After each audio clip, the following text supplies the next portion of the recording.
Hi, I'm Doug Burke from Doug Burke's Tackle World, and I'm here with one of my great staff, Stuart Grice. That's it. From Doug Burke's Tackle World as well. Sure, here on the Gold Coast, right near Harbour Town. I will tell you the address later. Okay. That's it. We're going to the fishing report, and the fishing report is not as good as last weekend. So last weekend was beautiful weather, a lot of fish caught all throughout the week, and then the rain come in and the wind come with it, and we've got a couple of days of unsettled weather, Stuart. We do, but there's always something to do. There's lots to do actually. There is always something to do. We can tell you exactly what's going to happen as the weather gets better, which is probably going to be around about Wednesday. The offshore guys are talking. So get your offshore gear ready. For those of you who've been at mackerel fishing, you know what to expect. And if you've got a few things that need fixing up, this is the weekend to do it. Sure is, re-rigging, make sure your knots are right, your hooks are good, everything. It's preparation. That's right. So if you're into bait trolling or bait fishing, which you might have seen on our YouTube page, Doug Burke's Fishing Channel, we're using rigs like this. We're using gar, saris, little slimies, whatever it may be, right? And rigging up on these gang hooks. But we have all the little bits and pieces here, including the springs and the weights, and it's all here to make your own up. So we've got some wire there as well. Yeah, we've got some single strand wire, so you do the haywire twist to hold that bait on with your nose cone or your bait spring. Yep. And we've got your weight, that's your swivels. Swivels. And we've got big skirts, little skirts, depending on the size of the rig, all different colours under the sun. And we've got dress hooks as well, all straight plain gang hooks as well to rig up on your rigs. So what we're trying to tell you is to make a rig, Stewie, or to buy a rig like the big one is about $25 with the discount. Correct. You can make it up for probably about $8, I'd say. Yeah. At the end of the day, it's not we'd love to sell you pre-made rigs, but it's our time, and that's what makes it dearer. And at the end of the day, we're more than happy to show you how to make one. Yep, 100%. Yep. Always better to buy one, have a template, and then just make them, and you'll save yourself heaps over the long run. And the weather's crap, so it's something to do. Take advantage of it, I'd say. Yeah. So that's what I'll be doing this weekend, is getting your gear ready for the next mackerel onslaught. Check your lures, make sure your lures are all good from last week. You've got a couple of fish on them, just checking that the hooks are healthy, they're not bent. Make sure there's no puncture marks, because those mackerel do bite big holes in lures. They do. Had a couple that have been bitten badly. But the lures that were outstanding this last week, Stuart, by far, and we sell maybe 20 different brands of deep diving lures, but the two outstanding ones were the Strata and the Samaki. Not only from our point of view, but from our customers' point of view, we're selling about probably 10 to 20 per one of those two to any other brand, including Helco, Rapala, it doesn't matter. It's just incredible. So it is. And that's because they're catching fish, guys. Colour-wise, they've been the popular ones in the Stratas. So they're 160 mil long, dive to 10 metres around about. You can get them diving a little bit deeper with your braid. And Dougie? Yeah, they might get down to 15 if you top them back a little bit. And these have been the Samaki fellas, including Stewie's by default coral trout colour at the bottom. So I noticed that the coral trout was in both of our ranges there, Doug.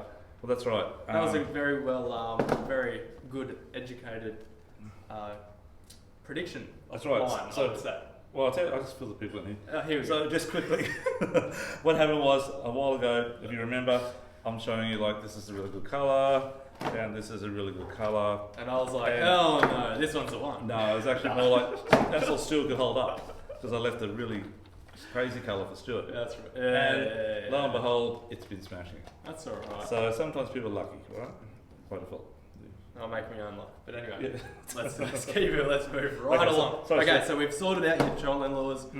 Check your hooks, make sure the hooks aren't bent over, make sure they're straight, not rusty. Leader on them, Doug. Yeah, 50-pound fluorocarbon's what we've been running. 60, like the other day we did have a 100-pound one on leader, and that's all we had in the boat. We just went out in this boat we just picked up, and we had no fishing gear in it, but our rods and the lures that were on it. That was it. That's it. And a plastic bag, which is our tackle box normally. Correct. With bits and pieces, but not the pieces we wanted. Yeah. So 50-pound leader was definitely always what we used anyhow, but we didn't have that, so we had to make a bit of 100-pound that we improvised. Yeah. But 50-pound is the go. And fluorocarbon, as you'll know, 50-pound is like similar to using 80-pound mono in strength, in characteristics of abrasion and also in strength. And the beauty is it's much thinner, okay? And they don't see it. Yep. But guys, get in and get your mackerel gear ready, because that's what's going to be happening after this. Although I will tell you a couple of quick other things too. The customers that went out wide earlier this week and late last week absolutely smashed the snapper on the 50 fathoms northeast.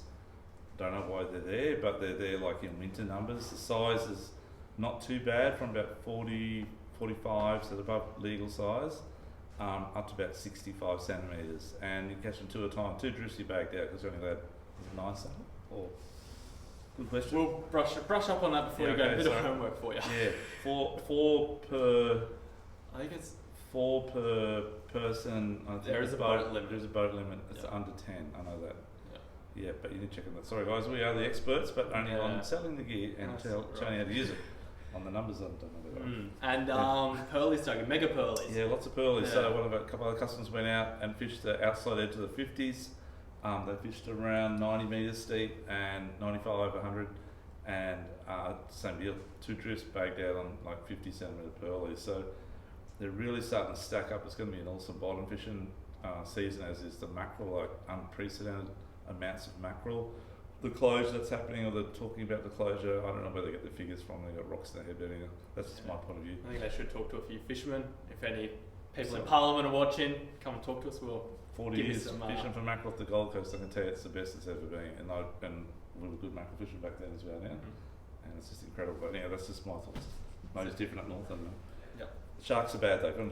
Sort something out, sort the sharks out, please. Yeah. They're getting the problem. Since the 1.5 metre limit came into effect a few years ago, they've just grown big and they have lots of babies and they are everywhere and they're just a problem. But that's all the way up the reef. Anyhow, it is. Of politics, let's get back to our report. Yes. Okay, so guys, you got mackerel next week when the weather comes good. You got snapper out wide. You got pearlies. There was snapper caught in close to. The guys using downriggers with baits, trolling along that sort of probably 40 metre mark. Yeah, 35 to 40 metres. Yeah, just with live baits and dead baits, dead slimies, whatever. And I absolutely smacked some good snapper on the downriggers at 70 centimetres, in close. So snapper in close as well. So other bycatch at the moment, there are a lot of wahoo which are not normally here this early. We don't normally even bother chasing wahoo till late March or mid-March, but they're already here, and I know I've lost about 3 lures to them in the last week. So you just see the rod go and then you wind in, there's nothing to go. But anyhow, that's part of the wahoo thing, but there's a lot of guys actually getting them into the boat. Their size seems to be around 12 to 15, 18 kilos. Yeah, they're decent size. Yeah, not bad size, yeah.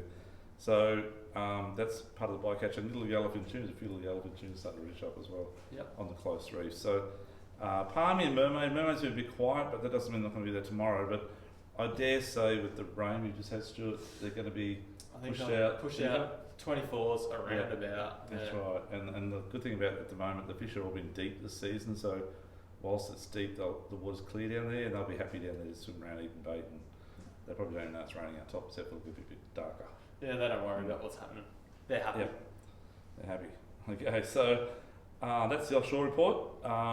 We will now get into the Broadwater. So Stuart, you are the Seaway king. Mate, I fished the Seaway on Tuesday. It was before the weather. We've got a few dewies on the north wall, got a jack, and I got a cod. Yeah, nice. Just live baiting. But the dart were on the tube big time. I like dart. Yeah, I like dart. I like dart. Nothing wrong with dart. Just dart. Again. Fisherman from way back. My little fuse prawn smacked them. There was other boats there throwing little hard bodies, little metals, and I pull up with the fuse, and that's where they hate me after I pull it out. But smacked them. Okay. I gave a couple away. They caught fish then, so it was good. It was good. Yeah, so like the Seaway has been full of bait. If you run your sounder over what happened the last week, you'll notice that, particularly from around the pipe around to the front of north side of wave break. Yeah. It is just like half the screen's alive on the bottom, just thick bait, little bait. Yeah, birds everywhere. And on the bottom, feeding that, there's heaps of reefy demersals like Murray cod, parrotfish, tuskfish, snapper, squire, trevally, lots of bream. Flaties, the whole works. Yeah, so flounder, whiting, everything. The secret is, as we always say, match the hatch. So they're only small, the bait fish is only small, so you need to actually use your lighter outfits, like talking like 6 to 15 pound braid max, thin braid though. Use around about 1/6 to 1/8 jig head, so very small, quarter maybe at the most. Size 1, size 1/0 maybe. Run him in like that little prawn that Stewie had, or that next one there, Stewie. That's a little 5/8 prawn. Yeah. But they're a really nice little looking one. So idea of using the little prawns or the little curl tails, after all this rain, everything's been flushed out of the canals and the creeks. Yep.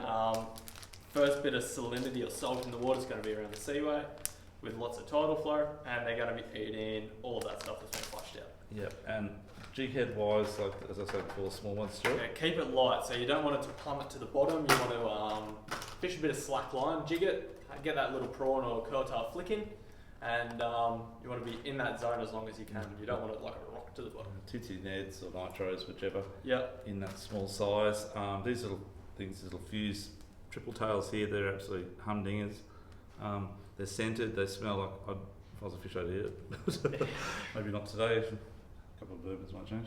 But anyhow, I would say definitely get yourselves out there, and you just, as Stu said, cast up into the current and let it go down, leave your bar line free. Don't actually, because they're so light, you don't want to try and drag it down the line down. It takes too long, guys. So you need to keep your line free spool with the bar line open, and it'll fall off quite quick and it'll sink quite quick. That's a little secret, okay? And then when it hits the bottom, it's just a little tiny lift. It's a little lift, and not much, maybe that high at the bottom, if that. And hopefully you don't get snagged up. It's just part of the parcel. But little lures is not too bad because it doesn't hold down, doesn't clunk down so badly. It's rubbly bottom, so it just loose across the top. But you work these little things, those little prawns or this type of little thing here, and you will absolutely have a great time on everything at the moment over the seaway. Yeah. Run in, run out tide. I'm a run in man. I'm used to it. Yeah, I'm a run in man after all the rain. Last of the run out fish is not too bad, but it's like fishing in a chocolate milkshake. So I like the run in. Last of the run in better. Okay. Yep. After all this rain. Yep. Good stuff. So the seaways are happening in place. Once you get outside the seaway, you might get a few whiting around the back of Wave Break and on the main channels heading up to SeaWorld or back down towards Crab Island. You need to be in that sort of area. So say from the yacht club at Southport to yacht club at Hollywood. Yeah, that's it. To Runaway Arena. Yeah. And then back to the seaway. That's going to be the zone where the fish are going to be because it's just going to be too dirty after that. The Coombe River's pouring over. It's just brown. The meringue's doing the same. Yeah, the hins is flowing over like, I don't know, half a metre or a metre. It's like it's running about 109% or something. So it's just pouring over the spillway. A lot of dirty water coming down, but the seaway tends to be, it's been very clear just before this rain, and it'll push in clear water around the high tide. Yeah, it won't discolour too much. Yeah. It will, but it won't too much. Yeah. Yeah. So that leaves us with one other option to do in the Broadwater. That's it. Crustaceans. Actually two. They're crabs. Crabs. So guys, it is muddy heaven time at the moment with all this rain. Whether it be Coombe Lakes on the proper side of the Coombe Lake zone, or in the Coombe River around Santa Barbara, or down around Centric Cove, down to maybe the islands, Wasp Creek and along the run, Rat Island. Rat Island, then the run sort of from the shortcut up to the jumping pin all the way to Coombe Cove along the eastern side of western side, of Straddie. Yeah. Overnight is best for your muddies, and you'll get some big muddies. Okay, sand crabs, they don't like the dirty water, but they will be around. They could go out to sea, but they might be here. Yeah, you might catch a couple as a bycatch, but and like out the front of the Pimpamar River is really good as well. Out the front of Jacob's Well Channel, you just got to think crabs really don't like fresh water. They just get straight out of there and go straight to the salt water, and they're deep. So don't put them up on the edges or up the little creeks. Put them in the channel. Well, just on the edge of the channel. Don't put them in the channel. They're on the run out tide train. They're out of there. They're out. Yeah. Yeah. So do that, and then the other thing, the number two thing is obviously prawns.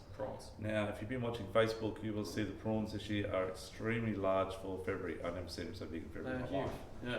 They're 23, 25 centimetre ones, which is, I don't know, a kilo, maybe 10. Yeah, like huge. Those ones up at Nudgee, like Nudgee's north side of Brisbane. We went there 2 weeks ago. Yeah, we got a bucket, but they're like 20 to a kilo. It's huge. Yeah, they're huge. 15 to a kilo. Yeah. And they're getting bigger. They are. So you do need to have yourself a top pocket cast net, which means there's a pocket in the top here. You can see that little flange here, around here. And what that does is the prawns, when you cast it out, hopefully a nice circle, we can teach you how to do that in our car park here at the front of the shop, okay? We'll give you lessons until you get it right, but you got 3 chances. Okay? You'll get it right in 3 chances. You will. Promise you. And it doesn't matter how big you are, we have different size nets as well, but Commonly, the most popular net we sell is 12 foot and then 10 foot, and then they go down from there. Yep. That's for prawns, okay? A bad cast on a 12 foot is better than a perfect cast on a 10 foot. That is Open exactly right. Yeah, You get so more it's chance. easier. They're nearly the same weight, and they're really good. These ones here that we're showing today is Pro Throw Net. Yep. We just got them in. We've got plenty in stock, and that's one there. They come in a bucket, so it's a 10 litre bucket-ish. So Yep, that's that's about right. your bag limit of prawns. Yes. 10 litres per person, maximum boat limit of 20 litres with 2 or more people. Yep. If I can make a suggestion, make sure you have no hooks lying around the bottom of the That's boat. right. Go prawning with a clean boat, no hooks, no rods, That's right. because they go out. There we go. So, and the places to get them, okay, the happening place has been right up at Redland Bay where the barge comes in at Redland Bay. You only, if you tow your boat up to Redland Bay, which is about 50 minutes to an hour run, 45 minutes up to an hour, yeah. you're about probably 400 metres up the boat ramp. So You don't even very have to get close. on the plane. You just idle out, pass the boat ramp, and you're in it. You'll see the boats Yep. casting. And you're casting about 20 foot of water or 6 to 8 metres of water. And you throw the net out, goes down the bottom, you flick it, and you feel those big prawns feel like Mack trucks hitting a net. So boom, boom, boom, boom, boom, boom. And they're floating up into that top pocket we talked about before. And you'll catch yourself if they're on a bucket of prawns in no time. The happening times, Stu's around high time? Yeah, last couple hours of the incoming. Okay, perfect. And the other spot is the other end of Redland Bay Channel, which is on the Logan River end of it. That's been a good area as well. And I dare say, we're just talking about today, Stuart. Yeah, I think after all that rain, they would have moved Yeah. up Redland Bay end. Yeah, they're jumping on that tidal highway as well. It's another thing they don't like fresh. Yeah, so they may be around the Deep Hole Salt Works, which is end of Maclay Island, Yes. or they could be on Jackson's Hole, which is on the northern tip of west side of northwestern end of Russell Yeah. Island. Or And Stu, one of your favourite spots Yeah. is just maybe up at like the eastern side of Lamb Island.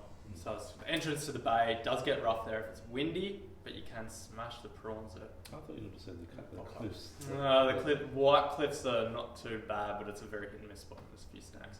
But that's kind of up Canipa, past the slip-in sands, and follow that eastern channel Well, that up Coffee along Rock is- Strady. Yeah, where all the Coffee Rock cliffs are. Okay. Yeah. Yeah. Okay, so if you want to go get some prawns, this is the weekend to do it. That's it. After this rain. So nudgy, I don't know how nudgy would be. Probably not too bad as well if you took the drive up there, but when you have like the odd 30, 40 knot gusts come through with those squalls, A little bit rough. rain squalls might be a bit rough out in the bay, I think, where the rest of the area is pretty protected. So give that a shot. The Hinds Dam, now I didn't check on the internet, guys, but as I said, it's flowing over. So I don't know if the Hinds will be open. Now sometimes if you sneak out the back way, but generally the gates to the boat ramps are closed. They're if it's closed. Just a safety reason. Yeah, that's right. So in that case, you may not be able to fish the Hinds Dam, but if you do and you can, I would be using spinnerbaits. Spinnerbaits, little T-tails. like T-tail minnows. Yeah. Probably on about a 1/4 ounce, and fish way up in the Once the it's in trees the or the trees. grass. Yeah. Because all the bass, when the tide comes in at a dam, sounds weird, but when the tide comes in, when the water rises, they go straight up there and eat the little bugs and stuff out of the grass. Probably So runs out there too when the tide goes down. Well, it's running out now because it's going over the dam. That's it. so it's coming in at that end and running out of that That's end. right. Okay, that's fair it's enough. Yeah, strange good. tides. I think Yeah, there's that's strange. a movie about that. Anyway. Yeah. Okay. So anyhow, so you've got plenty of options this weekend. Either stay home and rig up your gear for offshore if you're into offshore fishing. We've got all the gear here to make up your rigs. We'll teach you how to do it, and it is by far cheaper to do it yourself. And you should learn to do it yourself, guys. Hey, seriously. But I don't mind, as Stewie said, we don't mind selling. Yeah, rigs, that's it. rig But up rigs. unfortunately, we can't always be with you. When you get bitten off, mackerel fishing, it's inevitable. It's going to happen. Yeah. And Check your hard body lures out. If you haven't got those 6 lures we talked about, any one of those 6 is guaranteed to catch fish if you are in the right area. We'll teach you how to place the lures as well. You can jump on our YouTube again and watch it, or Facebook, or you can come in here. We'll draw it for you and show you where to place them behind the boat. We also have all the gear ready to use for catching fish in the seaway this weekend, which will be probably pretty busy, I dare think, based on the current just the weather. and Kind of limits everything. that's right, and plenty of crabs around and plenty of prawns around. So you've got plenty to do. And hey, it's just a little bit of rain. It's not too bad. Yeah. Yeah, take a raincoat. Tough Should one. be right. Yeah. Right. Leave your skirts at home and get out there. That's so good. Actually, I did see you mentioned something about that last time when we were fishing. I think I was can't remember what it was. Yeah, the toughen up anyhow. Yeah, right. Yeah, you said take back skills. Okay, but anyhow, guys, get out there, do it. Be safe, please. Be really safe, and just be careful of any flooding. As we all know, it's not a good thing. And be careful of any logs or timber in the water that you may hit in your boat, which have been brought down from the heavy rainwater. Apart from that, good luck, and don't forget to follow us on our YouTube page, Douglas Fishing Channel, and like and subscribe. Tell your mates all about it, and we'll catch you next week. And just don't forget we're at number 8 Centreview Drive, which is off Brisbane Road, just behind Harbour Town, right behind the Gold Coast Tile Market. And we are here to help you as much as we can. See you then. Thank you, Stuart. Thank you. Cheers, mate. Bye-bye. Bye.